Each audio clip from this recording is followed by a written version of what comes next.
Whoa, we are too hot in the business. Whoa, about to make a movie independent. Whoa, need new trucks independent. Whoa, I need you to listen to the vision. Whoa, all your verses sound like dirty dishes. Whoa, I'm about to clean them in the kitchen. Whoa, and we making money by the minute. Whoa, I'm about to do it way different. God. I am just an icon living. I am just an icon living. Icon living. I am just an icon living. I am not a mind, I'm a menace. It's wild, you can lie like a professor. I don't got the time to put you on a stretcher. Whoa, we are too hot in the business. Whoa, about to make a movie independent. Whoa, need new trucks independent. Whoa, I need you to listen to the vision. Whoa, all your verses sound like dirty dishes. Whoa, I'm about to clean them in the kitchen. Whoa, and we making money by the minute. Whoa, I'm about to do it way different. God. I am just an icon living. I am just an icon living. Icon living. I am just an icon living. I am just an icon. I am not a mind, I'm a menace. It's wild, you can lie like a professor. I don't got the time to put you on a stretcher. Good evening, everyone. Happy Friday.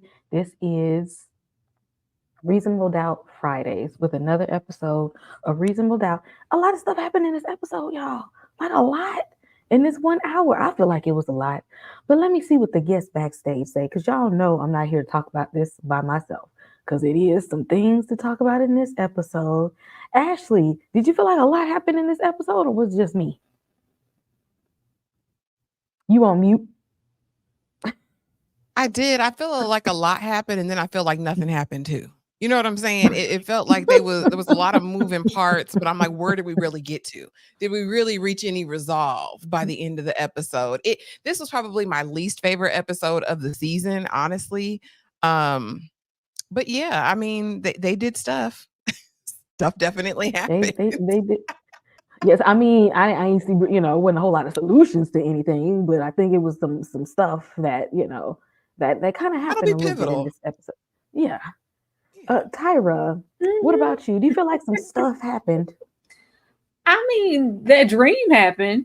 Nothing happened that we didn't expect to happen with Jax and her little trifling husband, but I was expecting us to get further along in the case, and it's like we were one place in the case and we left this episode somewhere completely different, and I don't really know what direction we're going in now. So yeah, we went somewhere with this case, and I'm so confused about what we're doing now. But we're gonna talk about all that. We're gonna get in here. We're gonna have some fun, and let's get into this episode, y'all. Episode 6. How many episodes of Reasonable Doubt is it this season? Do you know, Ashley? At least 8, maybe 10, but at least 8. Oh, okay, Yeah. So you don't know is what you're saying. Yeah, I know at least 8. I know we'll be here at least for 8, at least 2 more, but it could be 10. It sounds like punishment. We'll be here. I kind of would hope it would be 10, because I don't know how they're gonna wrap this up in 2 more episodes. I don't know where they're going with this to wrap it up, unless they feel like they ain't got enough to wrap up and they do it at 8. But I feel like it's a lot more going on than 2 episodes. And of course, before we get started, welcome, chat. There's 10 guys. There's 10. There's 10. Okay. Yeah. Okay, because I'm like, we got a little bit more than 2 episodes worth to wrap up. Of course, we have to start off tonight with something that ain't got nothing to do with the episode. We got to take it over to the men now. We did a couple of weeks of our favorite TV lawyers, shouting out the women lawyers. Let's show some of these men attorneys some love this evening.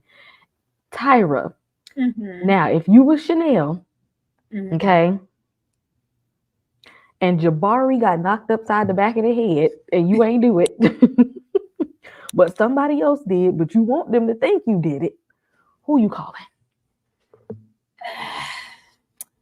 I just feel like Corey's doing an exceptional job. You know, I wouldn't call anybody else here. There's nobody else to call when Corey Cash is on the job. Like, I mean, William and Ron are over there, but I don't want to look at William and Ron. I want to see Corey. Chat, I would like to know, who are you calling, okay, if something happened to you? Are we calling Jax, okay? Are we calling her fine new partner, Corey? Are we calling William Dent, okay? Because even when Joan left the law firm, William was there. Not only was William there, William made senior partner, had that office, got them good paychecks. And now if we take it over to Ron from Law and Order, this the man right here, okay? This is 88. Okay, he gets the job done. Okay, so let me know, Ashley, who you calling if you were Chanel? Yeah. Listen, much respect to William. Respect that man. He had the big, strong, long braid. So I know he was good at his job. However, if I'm a single woman, you know, fighting for my freedom, we're going to go with Big Daddy Corey all day. Listen, because it could be, this is for the case, right? You know, I need him for my case, but then what happens after the case? I think he'd be great for aftercare. I think he can talk me through it. So we're going to, I'm a step aside Corey. Wait. Okay. Now, pretty girl Danny, we got to put some respect on Ron's name. That's Courtney B. Vance, okay? That's Courtney B. Vance from Law and Order. And not only has Courtney B. Vance played a lawyer on Law and Order, he's also played on the O.J. Simpson story. Okay, he played Johnny Cochran. Okay, he had me convinced. I feel like at this point, Courtney B. Vance got an honorary law degree. And I'm gonna call Ron any day because he's gonna go hard in the paint when I really need him to. I want to call Corey, but if I call him, it's gonna have to be for something else. Not this. I'm gonna make the call, but it can't be for this. I'll drop in the chat, y'all. Who we got? We calling Jax? Are we gonna call William? We calling Ron, or are we calling Corey? If you are Chanel, drop it in the chat. Shout out to the already 40 people that's joined us tonight. Welcome, welcome. Hope you all seen this episode. If not, we're spoiling it, so just to let you know. Okay, hey, this is not a spoiler-free review. It never is.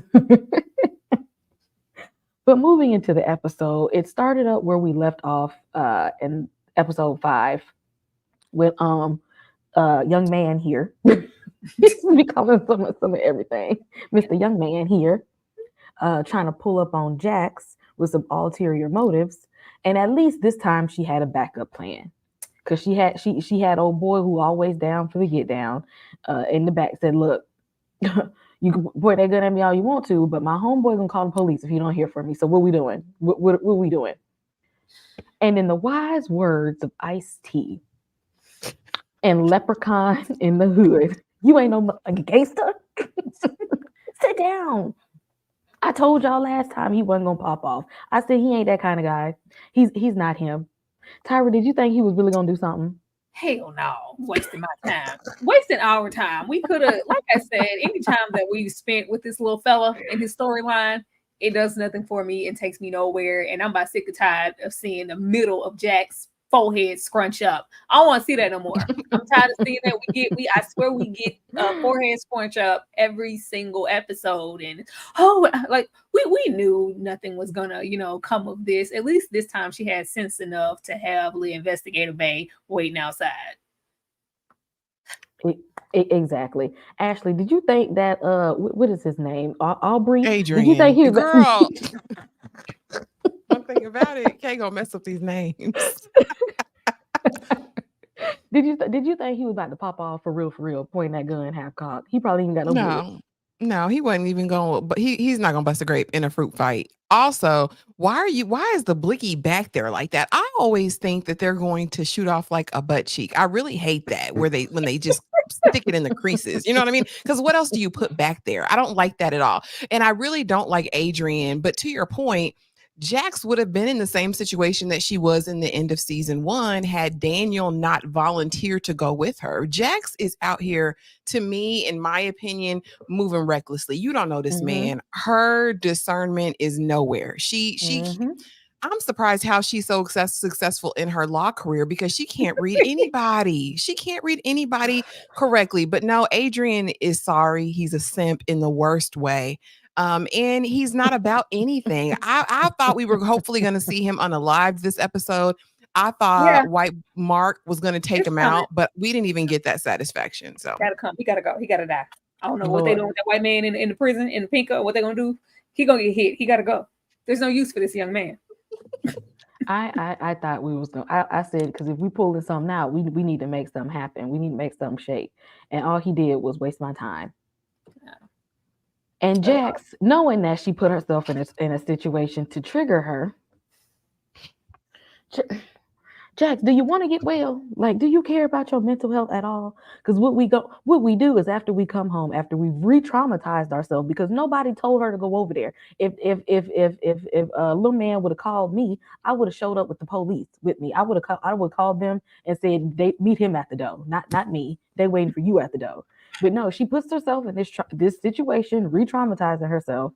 Go home, drink, hop on top of Lewis, and then go and tell the therapist, I'm good. I'm just, just feel like something gonna happen. But ain't nothing wrong with me. Everything is good. Ashley, how is this helping? It's not helping anything. And then you go to your therapist and lie and don't even tell her about this thing. And I was like, girl, what's the point? So we just going just to say we're going at this point. Jax has no desire to heal, in my opinion. Jax is just getting by at this point. And I know one thing. After a traumatic event like that, going there to that lopsided Gumby fade high top is not going to make me feel any better. Looking Lewis in his lopsided hairline is not going to make me feel better. Sitting on it is not going to make me feel better. And I don't even think him addressing the box even made her feel better, really, because he couldn't even perform right. Lewis, to me, in that forehead is useless. I'm sick of seeing him. At this point, I guess he and Jax do deserve each other, but I'm over it. I was tired. Like, I don't care. Like, in this whole thing, like, ooh, we're going to bring the sexual tension. I don't feel it between them. Nothing about their interactions turn me on. They don't get me moist. They don't tweak my melons. It does nothing for me. I'm over it. I'm over it. Divorce this man, Jax. Divorce this man. I was this close to doing a Lewis tribute because I said we be going in too harsh on him. I was this close. And then I seen this foolishness. I said, I'm not going to waste my time on you, Lewis. Tyra, how is this helping her in her healing journey? It's not. She, Jax is lying to herself. Like, Ashley said everything I wanted to say and more, but she lost me in the scene where she was like, "Yeah, I've been a bad girl and I want to put your penis in my mouth." I said, "Ugh, Lewis penis? That one? That's exactly that. You came home to put that in your mouth? That's tweaking your melons, huh, Jack? That's gonna make you feel better." It made me cringe. I was like, ugh. I literally yelled, ugh. And I that's not what we're supposed to be getting when this is supposed to be, a hot scene that's really flipping into Lewis having performance anxiety because he's lying to her. Both of them are just Decepticons, and they need to divorce right away. And she had to take her little sippy sip just to get to that place. Ugh. Ugh. That needs to be on a shirt. Ugh. It bothers me. I was like, ugh. If they got to do this before they hop on over there. If this is what we got to do to get to this place, and then we go and sit down and tell the therapist everything's fine. Why are you wasting your money and that lady's time? It might be somebody out there that's really wanting to do the work, and you taking their time. Why are they subtracting so much from what could be attractive qualities for Lewis? There's nothing attractive, like his attire, the wardrobe they have him, the fade, got that damn hand wrap on. It's just not appealing. And I really do be trying, y'all. I be trying to give him some kind of leeway, and every time he mess it up. Every time he's gonna mess it up every time. That's Kay, because you remembering him in a different time, in a different era. And I do. I'm still trying to give him Mr. Basketball, professional pro baller, hit the floor, muscular talk. And I get here and it just I tried. So after she meet up with Alan, they go and sit at the table again. Look, so I got some information. Let's flip the story on him. Okay, we're gonna pull him to the stand because you know what, y'all. I think he did it, and I want him to say that he did it because this is what I think. I think this is a crime of passion.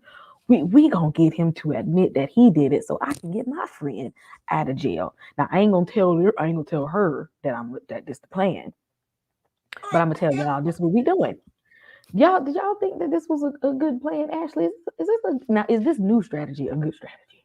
The way that she went in there with all the confidence in the world, like, yep, that's it. The case is solved. Like, we're going to get Adrian on the stage, and he loves this woman so much that whether he did it or not, he is going to admit to unaliving JT. Shut up, Jax. Jax, I don't know what they're trying to do. That's what I'm saying. This was my least favorite episode of the season so far because I don't believe any lawyer does this, right? I think as a lawyer, you plan for every eventuality, right? She laid this on the table like that's it. Like, case closed. We're gonna go up there. He's gonna admit to everything. We're gonna make Chanel look like she is winner chicken dinner, and that's it. Case solved. Case over. Girl, like, since when are you the judge, jury, all of that? Jax, sit down somewhere. Like, let's be rational. And maybe it's her issues of not healing, Kay. Maybe it's that past trauma. You can speak to that better than I can. But I was like, girl, silly rabbit, tricks are for kids. Nothing is ever going to go according to your plan. And the fact that her two little sycophants, her people, oh, Jax, that's perfect. That's going to be amazing. And even Corey being like, okay, Jax, in theory, did it sound okay? Sure, but no. Like, we have to think of all of the worst possible outcomes in this moment. He ain't gonna get up there and take that case for Chanel. Ain't that much love in the world. Because if he really loved her, he would have talking about, but I wish I did. Boy, shut up. You could have kept that. Like, unless you're gonna get up here and confess, I don't even want you here, Adrian. Tyra, was this a good strategy? Because she came in there, that was like, yes, that's gonna get it right there, Jax. We about to get Chanel about to get out of prison with this one, and y'all gonna be best friends all over again. This the one. Is this the one? We weren't making it out of Sing Pelican Bay with this one. I don't know what skit this was. I was like, what the hell is this? I thought this was a fantasy. I didn't know what was happening. It was 2 moments where I was like, oh, she got to be dreaming. This got to be fake. This is just a real moment. The other one was, but I was like, oh, this really happened. And then just even with the strategy, this isn't even her strategy. I'd like to see whatever conversation she had with Juju B. Jones, Jr., Jeremy. I don't know. Whatever conversation they had, because when it does happen, she's like, why did you do that? So, well, he told me to. He told me to do this. Like, Jax is just giving very useless. She's not as poignant of a lawyer as she presented herself to be with the writing in that first season, because she just really felt like she was on it. Here, it's just, I'm sick of a little sycophants too. Like, the fact she can't even tell a baby thank you. Girl, go away. Go away from me with this.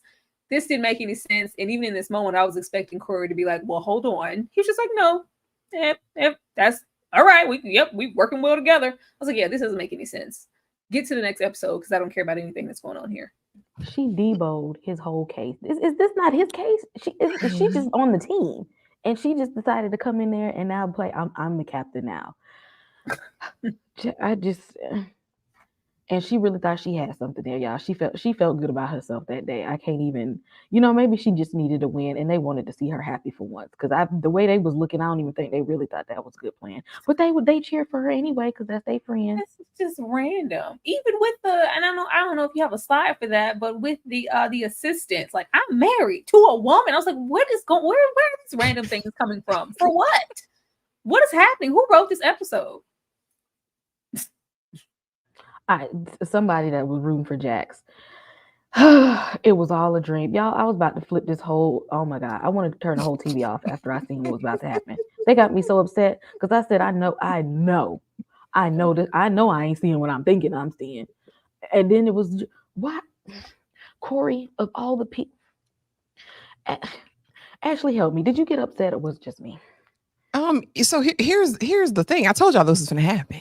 I said in some capacity we are going to see them go to the jungle. And so when I saw it play out, I said this can't be real. Like Jax be thought pocketing out here. We saw it last season, but right now she doesn't really have a reason. It gave Corno, you know what I'm saying? That's what it gave. Like I come into the room, yeah, great job on the case today. Bow, bow, bow, bow. The music starts playing. Let me sit you on the conference table and go to work. You know what I mean? And I was so in that moment, I was like, no, she's not Tatiana like that. And so I knew something, but I'm just glad that Corey's heart has been revealed. But even in this, y'all, they didn't give us enough. I didn't see no skin from Mr. Corey Cash. I ain't see him drop them draws. I didn't see any of the things that I would have needed to see to make this scene really work for me.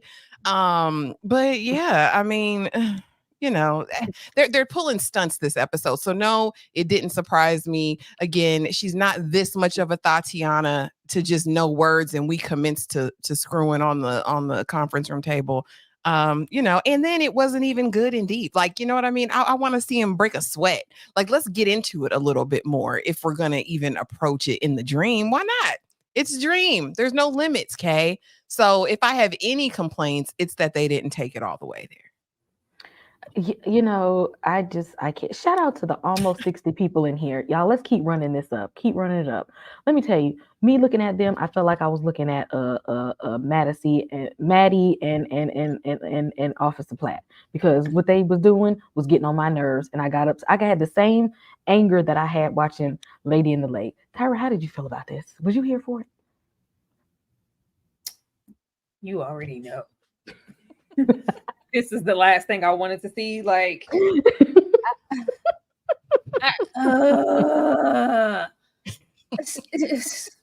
Jax is just the only heifer walking, right? Like, Corey, you could have had anybody, honey. You could have had anybody. What? It's not giving what y'all thought it gave. What pissed me off the most about this scene is that I knew it was a dream. If we're gonna go there and take it there, at least give it to us in a way to where we might maybe think, oh, this is really happening. Oh my gosh. I never thought that this was happening. I just, you know, I was here for the Usher. The Confessions album is undefeated. I'm always gonna be here for that. I was, you know, I guess they tried to subvert it, because maybe with the hug, we would have maybe thought like, oh, Jax is having a wet dream. But no, it's like, oh, it's me. And then he looked down like, you know, I'm not even mad at that. I'm you know, girl gave me something to think about. It just wasn't. I don't want to do. If we're gonna do it, it's like they're building it up, and they had to find a way to have Corey display some emotion or some type of sexual thing towards her to know that he does have interest in Jax.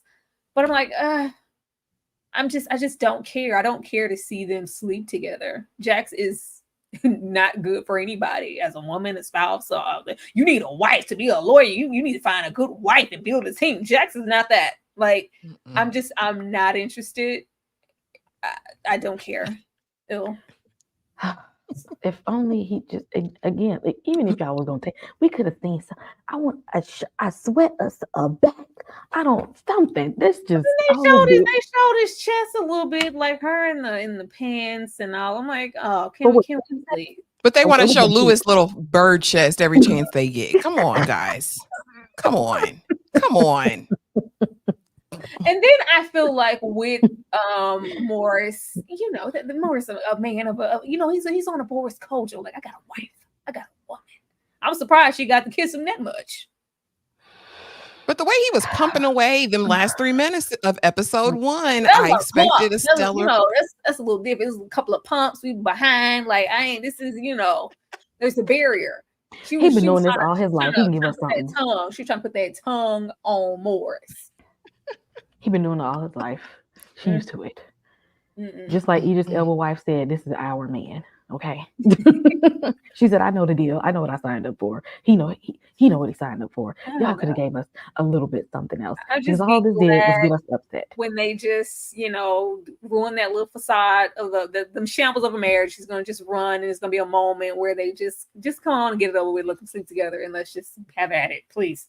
And then make it awkward and cringy. It better be good, okay? If they sleep together and it's trash, I swear, after we've been looking at Lewis for how many episodes now, with his slow strokes in the night, I don't want to see it. They are pushing Lewis on us. They are pushing him. They want us to like him so bad.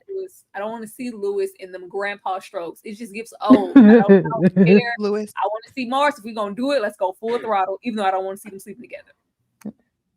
He's giving. So I don't know this. I don't want to see it. Can't he just have somebody else come back into the picture that we don't know about? Let's step into the light of something else. Because going over to Jax, because he's going to the dark side, and you know what? I don't want that for him. Before we move on along, I want to take a moment to shout out our channel members.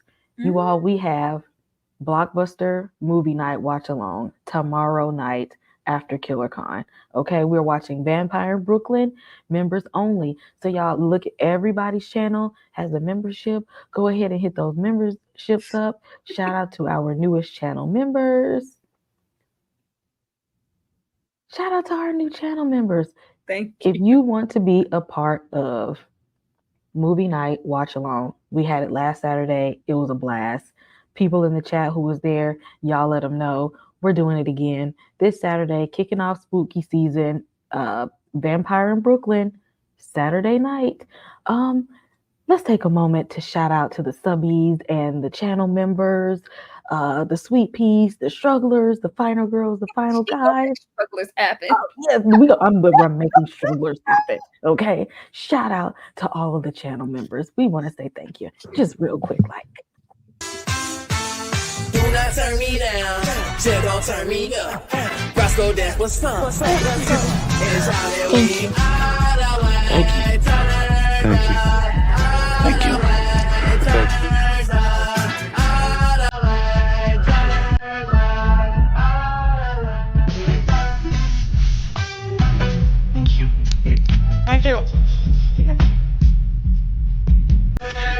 Thank you. Thank you. It's great to see. DJ turn me up, make it to the man. I got lots of ballers, I be blowing sad. Polo on my two that's hurt the man. I be so turned up, I be swagging to the man.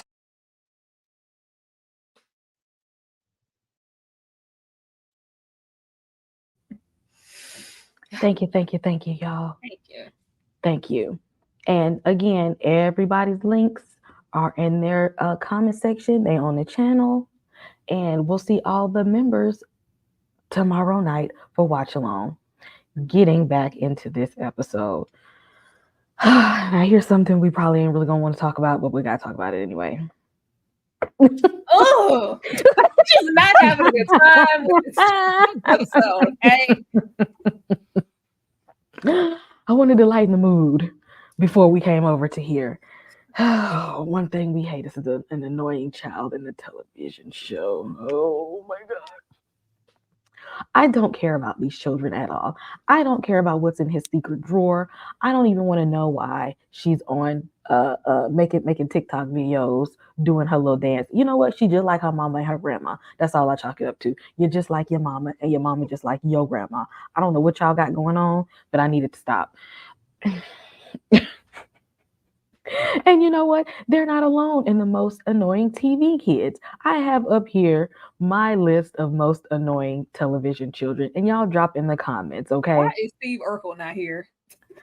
Okay, because see, he wasn't that bad. Okay, he was smart, he was kind. I thought about putting him on there, but I was like, you know what? He brought a lot to. We loved Steve Urkel a little bit. He wasn't as annoying as some of these people. Like, go home, Roger. Go home, Roger. Always getting on somebody's nerves. We got Tariq St. Patrick. Okay, he's the one I blame him for getting his own twin sister killed. I mean, now I do like him on Ghost. I enjoy him there, but on Power, the original show, got on my last nerves. Okay, see, then we're gonna kick it over to Martin because why was Roscoe always at the door with his snotty ass nose? Okay, and he was nosy. He was nosy and rude. Then, for all of my Game of Thrones fans, if you like me, then I know Sansa got on your nerves those first couple seasons. I felt bad for her after they made her, couple seasons. Sansa didn't come into her own, maybe, and if she even came into her own, it was the last season or the second to last. yes, after she met what's old boy name that they married her off to, and then I felt sorry for her. Ramsay Bolton. Yes, after they made her marry, but before then, all she did was whine and annoy and whine and annoy, and it's just like I actually before then didn't care if they took her out or not. But yes, please let me know in the chat. Who is the most annoying kids to you, Tyra? Why aren't they paying enough attention to these children? What is going on with them? And who is your most annoying TV kid? No, it's definitely Tariq's ass down there. I don't watch none of that Power Universe books, Secret Ghost section because of him. I can't stand that little boy. Don't want to see him in nothing. I don't want to see him in nothing in the future. Just based off of him letting his sister get doing that, just sitting there in snow and letting it happen. I don't want to see Tariq. No. I don't have nothing for these children. Shout out to, them getting work and them acting. But in comparison to that first season, they have absolutely no clue what to do with these children who are aging and how to incorporate them into the show properly. They are such an afterthought, and it just comes off as unnatural and unnecessary. They don't need no kids. I don't know how we could do a boarding school situation or do a boarding school. Judy, not that they went up the stairs and never came down, but hey, maybe they went just somewhere and they're gone for an extended period of time. We get a reference call or a reference conversation and we don't see them. We don't know what to do with them, so they need to figure that out. It drags down the show. Sorry to them children. Ashley, what you got to say about freaking Frack over here? And who is your most annoying TV kid? Child, what a little back out. Girl, what are you doing? But again, this is what no parenting does, a lack of attentive parenting. Daddy out there worried about the bastard snow child. And he has secret drawers. So he's going to come out, I guess, in the next episode or two because he really, whatever they're setting up, I don't want to see it. I don't care about it. F them kids is how I feel about it. Because they never needed children in this dynamic. If they weren't going to properly develop these babies in the show, why even cast them? Why even make this the, two children and a dog situation? We didn't need it because, again, y'all don't care about them kids. Them kids could be doing anything. Y'all are worried about her making a TikTok when I'm sure there's way worse things happening out here that y'all just don't pay attention to. Or when you get a chance, you kill the little dream he might have had. That they didn't even develop that. Again, aggravating and no shade to these babies in real life. I blame this purely solely on the writers because what are you doing? We didn't need that. Now, as far as these kids, I honestly like Roscoe. I think he served his purpose on the show. You know what I'm saying? I think he served his purpose. He was there for the comic relief. I liked him. So immediately we're going to keep him.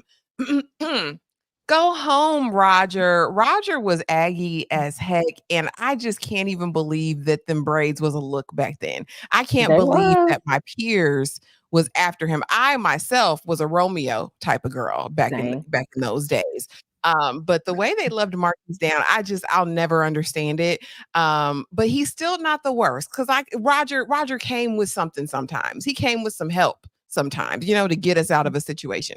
So it's between Sansa and Tariq, and it's going to be Sansa for me because I had to endure her longer. She was useless as a character. I think she made womankind look bad. You were fiending after that little maniac Joffrey. Then when that didn't work, turned your back on your blood. You're the reason Ned's head is gone. I don't care, Sansa. You're the reason, sis. And then you were just weak the whole time. You didn't get any cojones until after you married, what's his name? Ramsay and Theon. ended up having to come to your rescue. Again, she was always the damn damsel in distress, and it pisses me off. So Sansa forever in my mind is You the know most what? And annoying. I got TV re-triggered because she the one that told when Jon Snow told them the truth about his real parenting. She had to go back and tell Tyrion. Tyrion told the spider, and then all hell broke loose. And she know what she did. You know what? She made me mad all over again. But She Tariq ran is her bad. mouth on He's the purpose. devil. Nicole says, Ashley, I was rolling with you until you chose Sansa over Tariq. I had to endure Sansa for way longer. And I was more invested in Game of Thrones than I was in Power at the time. So that's the logic behind that choice. I know it's controversial. I think Tariq redeemed himself at some level, some kind of way. I don't know. On Ghost, he redeemed him, but at Power, I couldn't stand him at all. But I think he's come around somewhat. But y'all, yes, please drop in the chat. Who is the most annoying TV kid? Even if it's on this list, Tyra said we should have put Steve Urkel on here. We could be talk about Kimmy from what is it, Full House? It's some annoying kids out here, but these was my top picks. Who's y'all's most annoying TV kids, or is your most annoying TV kid these two right here on Reasonable Doubt that they just keep popping up at random times to give us more information about their lives that don't even matter because the parents don't That could care be a one way whole or the live other. in itself, Kay. The most annoying TV kids, because I know that there's a plethora. I know there's some untapped gems out there where we've cussed and rolled our eyes in our head. So yeah, this has to be discussed in further detail. a whole thing on there, and make sure we put them two on there. The Reasonable Doubt children. Now, Pauletta, I know that ain't her name on the show, but this is Pauletta Washington. Now, Pauletta, how you end up in the hospital? Because you said, I got to diet so I could look good for my man. And now your ass laid up in the hospital. And where he at? Where he at, though? Ashley, where he at, though? Nowhere to be found, because this is going to sound bad, y'all. Don't judge me, okay? Don't nobody want you. Pauletta, Jack's mama, ain't nobody checking for you, girl. Talking about, well, Beyonce could do the cayenne lemonade diet, and you are no Sharon Stone, ma'am. You are ain't no one of them young Beyonce. gals. What you doing? Like, what are you thinking about in real life? Her life is centered around men. That's the character that we've come to know about Jack's mom. A man is always going to be first. A man is always going to be the male gaze is always what she's going to be striving to like attain. That's just who she is as a character. So this was par for the course for me.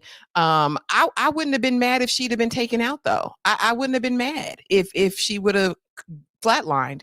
I'm over her. I'm over seeing her. I don't like the dynamic. I really hate the narrative.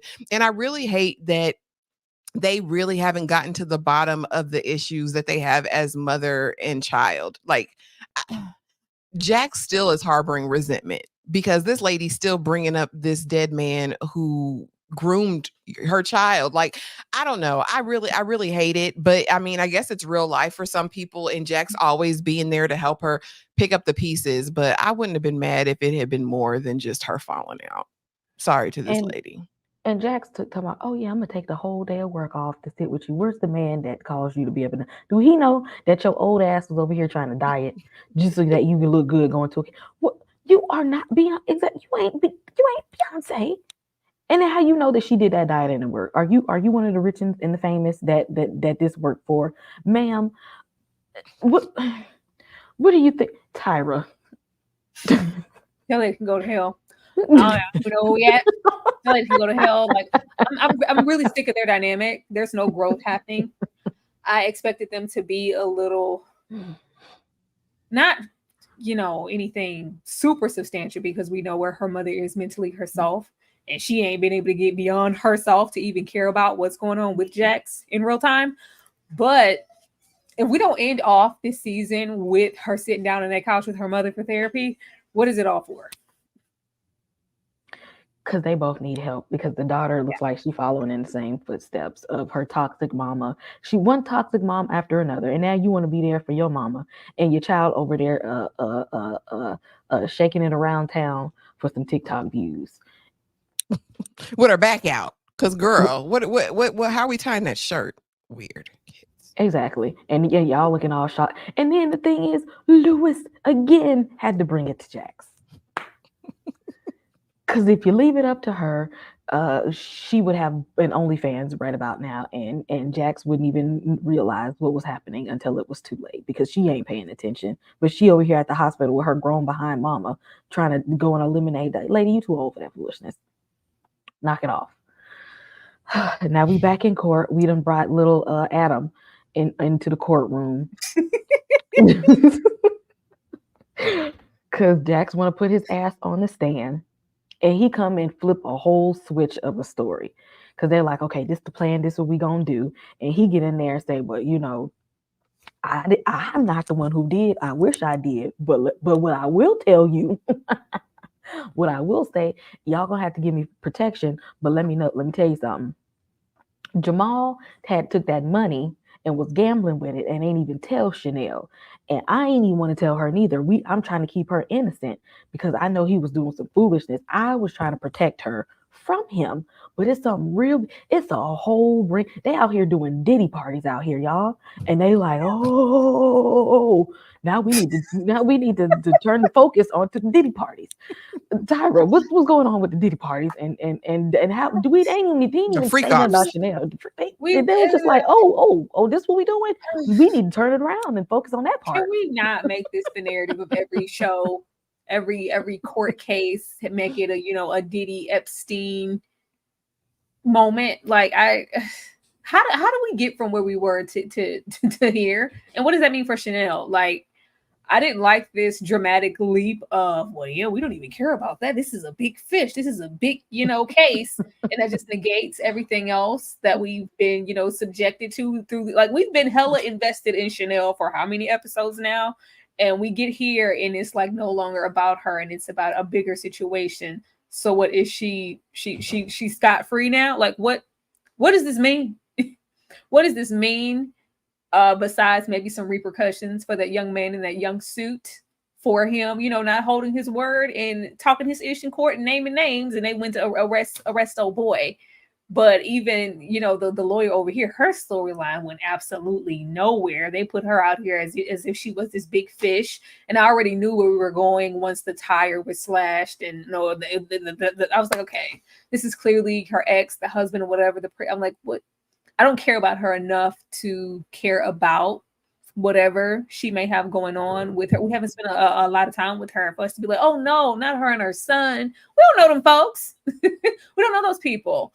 So when we get here and it's this, I just don't know. Is it still going to be some type of unveiling of, well, we thought it was one thing with Chanel, but it's actually this, and there's still a person? Because he said like he wish he had done it, but he didn't. But does Chanel not knowing about that money ahead of time just means that she didn't premeditate anything for money and now she's off? Like, what does this mean? I'm confused. I'm trying to bring it back to because we abandoned this whole case to go get up the whole Rico case apparently that they got going on. Yes, Jasmine, we have seen Blink twice. We were still thinking about whether we was gonna talk about it or not, but we absolutely did see that. Ashley, what did you think here when they pulled the old switcheroo in the courtroom right here? We done got off track with the case. Again, this is what preparing your witness is supposed to deal with, right? When I mean, I've seen enough lawyer shows to know what the protocol is.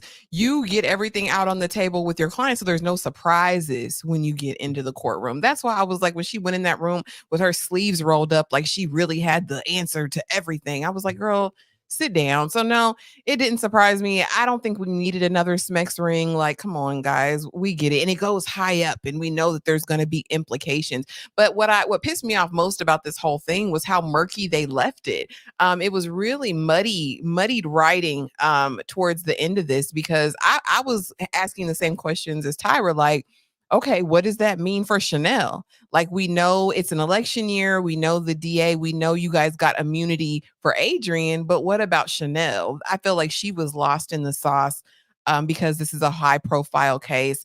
That DA, we hate her. You know what I mean? We hate her. So it's like, Yeah. So what? Her crazy ex is out ready to unalive her. Maybe it's just her time. They, you know, that's the problem. I think when people write characters without a ton of depth. And I get it's almost like network TV, right? Is what it kind of feels like. But I think you had time to flesh out a character, even if we had gotten scenes of her at home with her son, helping him with his homework or having like a heart to heart with him. That may have softened her for us, but you just have her being this maniac who won't even accept a donut, ready to throw the book at her without even knowing all of the details of the case, and then bring her stalker in like we're supposed to feel compassion. Like we just don't care. But again, this is what hubris, I guess, and bravado gets you in the case of Jax, because she didn't think this all the way through. And I still think Chanel is going to be in a lurch. It doesn't absolve Chanel, right? And I hate that they didn't give us resolution, because explain to the audience what this means. You have time to do that. You had time to do that in all these minutes in the middle of the wet dream. You could have told us this. They didn't want to do that. They wanted us to meet Cash's father. And we gonna talk about that. We ain't even gonna get that too much time. We just gonna give that a little bit. We seen enough of prosecuting attorney here on Teen Wolf trying to help her son while he was transforming into a werewolf. We don't need to see no more of her at this rate. You ain't no player. How many times you ain't no player? Okay? Get caught up every time. Every time. Why are you badgering this lady? She want that to be Ja'Cory's son so bad because he's a famous football player. She don't want you. She don't want you involved. She tired of looking at you. I'm tired of looking at you. Why you keep coming over there messing with this woman? Tyler, what is this problem? What is this problem? Yeah, come on, because I gotta go in a minute. I've been waiting. I was hoping we was gonna get to her. That's your baby. Yeah, yes, it's me. Look here. I am so over Lewis and I'm not the kind of man. I'm a fuck. You a whole lot of a kind of a man right about now. We're not gonna they're still trying to make and present Lewis as a stand-up guy, even in this shicey situation. I'm not the kind of man who could just, have a baby out there, and I'm just so stand up. Yet you're running around lying and getting secret paternity tests. I just don't care about any of this. I feel like they dragged us through this whole little scenario and all the paternity for it to not be his baby. Because what would y'all even do with that? Y'all can barely do something with 2 kids y'all got to write for it and to interject into that script. What would we even do with this plot, and where would it go? I think this is just only placed here to give even more, as if they needed any more tension and dysfunction in their marriage. This is just like, oh, this is the ultimate betrayal. It's not my baby, but yeah, you lied to me, Lewis, and I'm gonna go find Morris. Like this is all this is for. Mm-hmm. That's all this is for, and I just do not care. Please. Ugh. I don't care. Ashley, why is talk about I'm a father? I'm a father. Boy, shut up and sit down somewhere. We really don't care. I made an appointment at my doctor's office, sir. What kind of doctor do you have? Is this a family practitioner? Like you have an OBGYN? This is a special test. You're getting a DNA test for an unborn baby. Like you can just go to your regular family practice doctor to get that done. I don't know. They lost me with that. I don't care. We know this thought pocket been throwing her hot pocket around all over the nation. She says she don't care. Let it ride. It's been done before, sir. You ain't really no kind of daddy. I get it. You're the house husband. You're what they got, but you still are oblivious because you're wrapped up in your own tangled web. Like Lewis is useless to me as a man, as a husband, as a father. I don't care. And then you got the bold audacity to reject the call, and then just you're a bad liar too. Exactly. Why would you take her to, like, if Jax is close enough to see you across the street, because this is the Optune hospital that everybody goes to, clearly my doctor, why would you take your side piece here? Your impregnated side piece here to get this test? She's supposed to be way across yonder 2 towns over somewhere in secret. And why you there? Why you standing there too? And knowing she in the news because of Jabobo and his foolishness, she in the media. And she want to have this, dead football player son, child. She want that. And you in the way. You in the way, everybody's nerves, rejecting calls and stuff. And she's looking at you. I see you. I see you right there. She might have wanted to go to lunch or something, and you over here just tiptoeing, sneaking around. I cannot. I'm not with him. What you gonna explain with your old ass, Lewis? Exactly. So we got Diddy Pop over here. You going to prison. We got Corey's dad talking about you need a good woman in your life. Although he doesn't seem like a good man at all, but you need a good woman in your life. And then Jax is like, so yeah, you got something you want to tell me? Because I already know what you got to tell me. The truth is in here somewhere in between all of this. Where is the truth at, Tyra? First of all, I didn't care about this white tea man. Don't. we never were invested enough to be like, oh, we always knew he was corrupt. Get this criminal off the street. Him and all his micro slave references when he's talking to Jamarian. I don't know what's Jamarcus, JJ, good times. I don't know whatever. Adrian, when it's so Adrian when he's talking to him, it's just. This just all feels like we wasted time and then we invested in this story for nothing. I'm hoping they save this and that there are episodes to make everything come full circle. But this man being the big fish didn't care about that. Meeting Cash's questionable father, like, how are we gonna make him say something grapey and try to make him a positive a good at the same time? In Cash's life at the same time. I was like, what? What are you talking about, sir? Ew. Ugh. I didn't like that. And I didn't care about Jax over there, smoking in Newport like she was going down like Mary J. Blige. Like, girl, get out of here, not behind Lewis, girl. If you don't please, he can go right back to that little ratty apartment he had when y'all were separated. Please, I didn't care. Yeah, I'm gonna go ahead and get on up out of here. I will see y'all shortly. We will see you shortly. Live. That's right. Ashley, where is the truth in all of this? Nowhere. The truth lies nowhere. Jax is smarter than your average bear, so we know that she was gonna find out about Lewis. This was all very predictable. Outside of Cash's father, Corey's father, I thought this was probably the most interesting thing that happened probably on the episode last night because he might be the diddler himself. I will say that him hitting on Jax and her throwing out the grape word was wild work to me.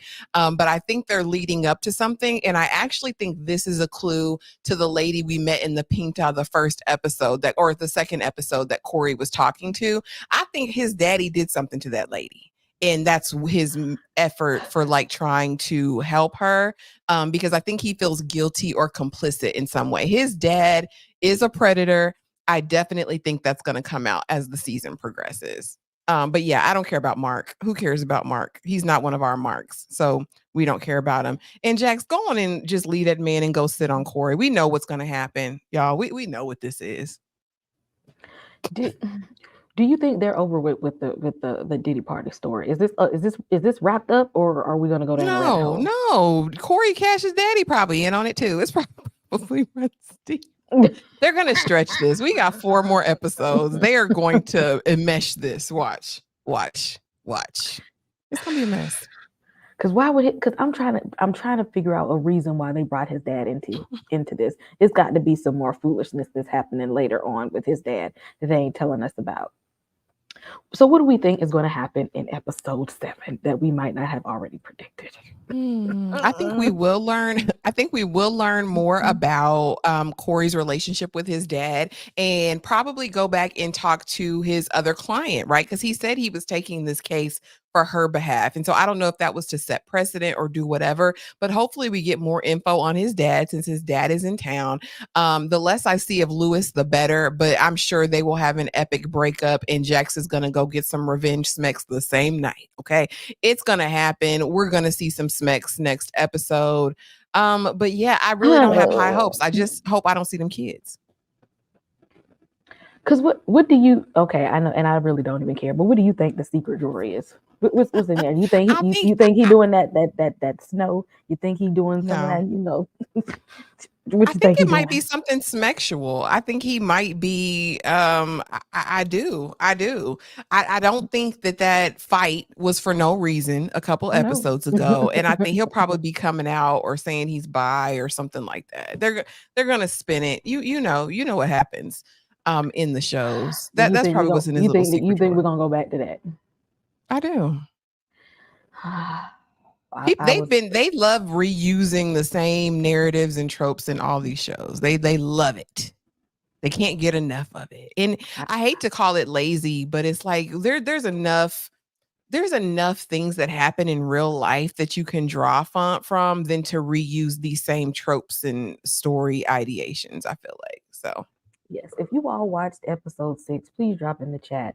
What do you think is in his son's drawer that the daughter ain't want to put? You think he's selling some stuff on the side? You think he's smoking a little something on the side? Or you think it has anything to do with his sexuality? Okay, what is he hiding? With the mom and the grandma he got, at this point, I wouldn't be surprised. I wouldn't be surprised at any of this. I really hope that ain't Lewis's baby and he leave that lady alone. Okay. it's his. She wanted to be Jamiroquai's son. Let her have that and leave her. Let her be in her whole piece. Maybe she want to settle down for real this time. I need to see Corey, and I need to just see Corey, but not with Jax. But I want to see Corey, just not with Jax, but more of him. And I need to know what they're doing with Chanel, because obviously now they care about the Diddy parties. But she's still sitting in that jail, running that jail. What we gonna do? What are we gonna do about that? And who killed Jamal is the question. Lord. We still need to find out who unalived Jamarion, and hopefully by the finale we'll see it, because they like to play games. They'll probably drag it all the way out to episode 9 or 10, unfortunately. I don't need it dragged out because if I'm pretty it's got to be somewhere between that cousin or something like that going down. But y'all, thank y'all for joining us this evening. Reasonable Doubt episode 6. Y'all know we will be right back here next Friday with Reasonable Doubt episode 7, and we got some other stuff coming up. Ashley, tell them what's going on My Sweet Perspective. Oh, baby, a ton of uploads. Please run it up for the Menendez Brothers Monsters episode 1. My review and recap is up on the channel, as well as the Penguin, y'all. I really, really, really enjoyed episode 1 of the Penguin. My full review and recap is up for that. Don't forget, tomorrow, you guys, if you're a sweet pea, I'll be going live at noon, and we will just be having our weekly check-in. And then tomorrow night is the watch along. Y'all, this is going to be so fun. It is going to be hilarious. I promise you. We are watching Vampire in Brooklyn, and I believe it's streaming on Prime and Hulu. So if you don't have a membership, make sure that you are signed up on one of our channels so that you can hang out with us tomorrow night. It's a fun time. Bring your snacks, have your pajamas, and just make sure you're subscribed to everybody. Hit the notification bell. And as soon as you get off of here, go check out Tyra on Our Life in Horror tonight. Absolutely. Also, go to my channel right now if you have not seen my interview with Harold Perrineau from the horror series From on MGM Plus. Go and check that out. If you don't watch From, I know you know Harold Perrineau. I know you know Murch. I know you know Link from The Matrix. I know you've seen him in Lost, Oz, what is it, Romeo and Juliet. This man, he has been in so much stuff pretty much my whole life. Go and check out that interview. Hit that like and subscribe on everybody's channel. And y'all know we're going to be right back here. Later on this evening for the Fine Man Fridays. Y'all asked for it. We're here. We're delivering. We'll be right back here at about 10:30 to hang out with y'all and do some late night foolishness, because apparently y'all like the late night foolishness. And just because we know y'all love the Fine Men, we gonna leave y'all with one more Fine Man from this, not Lewis, but we gonna leave y'all with a Fine Man to take y'all out of this episode. We gonna see y'all again this evening. DJ Right back at ya. It's the world's most talented record label. Core DJs. And that angelic voice you hear in the background. Oh, that's our new prince. just a hip hop and R&B. Yeah. Hey, Curdy, let's go, man.